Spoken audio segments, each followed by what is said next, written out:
1월 12일 월요일 하나님께서 우리에게 주신 말씀 함께 묵상하도록 하겠습니다.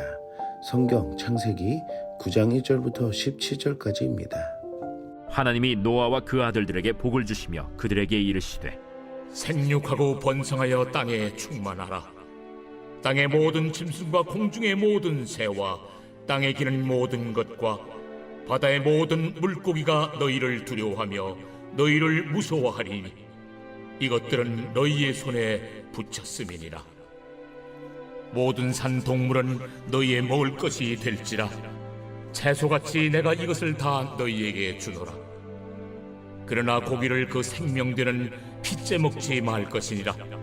내가 반드시 너희의 피 곧 너희의 생명의 피를 찾으리니 짐승이면 그 짐승에게서 사람이나 사람의 형제면은 그에게서 그의 생명을 찾으리라. 다른 사람의 피를 흘리면 그 사람의 피도 흘릴 것이니 이는 하나님이 자기 형상대로 사람을 지으셨음이니라. 너희는 생육하고 번성하며 땅에 가득하여 그 중에서 번성하라.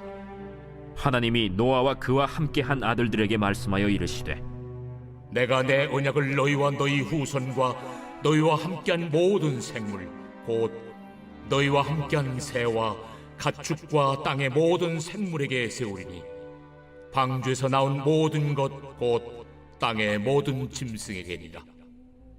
내가 너희와 언약을 세우리니 다시는 모든 생물을 홍수로 멸하지 아니할 것이라. 땅을 멸할 홍수가 다시 있지 아니하리라. 내가 나와 너희와 및 너희와 함께하는 모든 생물 사이에 대대로 영원히 세우는 언약의 증거는 이것이니라. 내가 내 무지개를 구름 속에 두었나니 이것이 나와 세상 사이의 언약의 증거니라. 내가 구름으로 땅을 덮을 때에 무지개가 구름 속에 나타나면 내가 나와 너희와 및 육체를 가진 모든 생물 사이에 내 언약을 기억하리니 다시는 물이 모든 육체를 멸하는 홍수가 되지 아니할지라.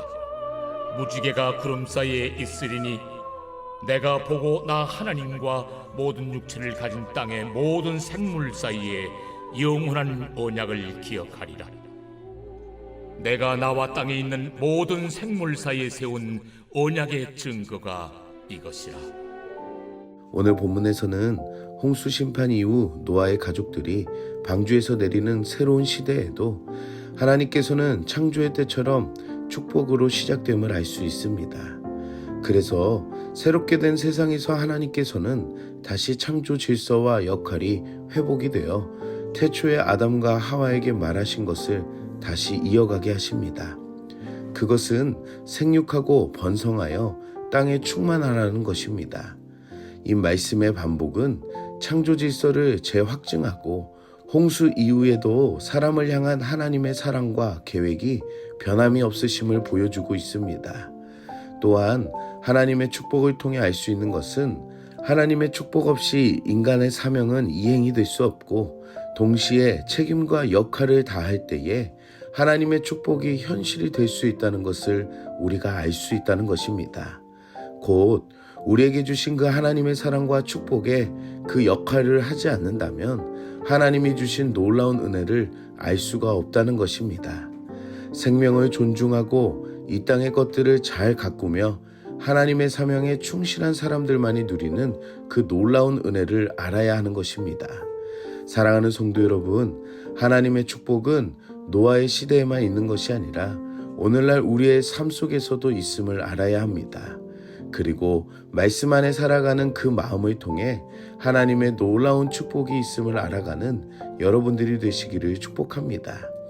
우리가 살아가는 데에 의식주가 있는 것이 당연하다면 하나님은 채식으로 시작했던 인간에게 살아 움직이는 모든 것이 먹을 것이 되게 함으로 주시는 놀라운 은혜가 있었습니다.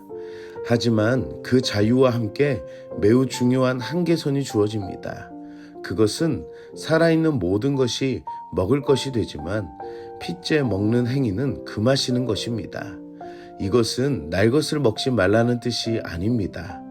피를 먹지 말라는 것은 피가 생명 자체를 상징하고 있으며 생명을 경시했던 이전의 잔혹한 인간들의 죄악이 다시 되풀이되지 않도록 하는 것이고, 번성하는 생명의 목적이 이루어져야 하기 때문입니다.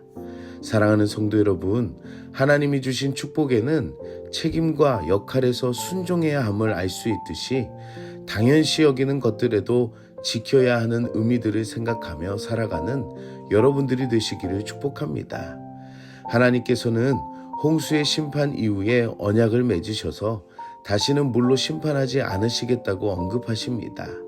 그리고 하나님께서는 노아의 가족들에게 무지개를 보여주십니다. 무지개의 언약은 다시 사람이 죄를 지어도 심판이 없다는 것이 아닙니다. 하나님께서는 인간의 악이 사라지지 않을 상황인 점을 고려하시고 무지개의 언약을 통해 인간을 향한 하나님의 크신 긍휼과 자비하심을 드러내고 있습니다. 그래서 무지개를 구름 속에 두었다는 선언은 심판 이후에 은총이 있음을 확신할 수 있게 하시고 우리가 하나님의 자비 아래에 살고 있다는 것을 상기시켜 주시는 것입니다. 무지개는 하나님의 변치 않는 약속을 상징합니다. 그리고 하나님께서 이 세상을 이처럼 사랑하신 마음, 곧 심판보다 사랑과 자비를 더 기뻐하시는 분임을 알 수 있게 됩니다. 그래서 무지개는 고난과 어려움이 있을 때에 하나님의 약속이 반드시 성취된다는 믿음을 주는 표징이기도 합니다. 사랑하는 성도 여러분, 우리에게 주신 놀라운 하나님의 은혜를 기억합시다. 우리가 좌절하고 연약하여 힘들어할 때에 우리 가운데 살아계시고 이끄시는 은혜가 있음을 알아가는 여러분들이 되시기를 축복합니다. 함께 기도하겠습니다. 사랑의 하나님, 오늘도 말씀으로 은혜 주시니 감사합니다. 말씀을 통해 하나님의 놀라우신 은혜를 다시 기억하게 하시니 감사합니다. 죄로 말미암아 하나님을 떠났던 우리들에게 심판의 대상에서 긍휼과 자비와 사랑의 은혜로 역사하신 그 주님의 은혜에 감사합니다. 누구나 알 수 있는 무지개를 통해 하나님의 은혜를 기억할 수 있는 것처럼 우리 가운데에도 하나님의 은혜들을 잊지 않고 기억하여 감사하며 기뻐할 수 있는 하루가 되게 하여 주시옵소서. 우리에게 주신 사명을 기억하게 하여 주시고 생명을 존중하고 잘 다스리며 충만한 은혜를 누리는 삶이 되게 하여 주시고 하나님의 축복을 알아가며 살아가는 모습들이 되게 하여 주시옵소서. 예수님의 이름으로 기도드립니다. 아멘.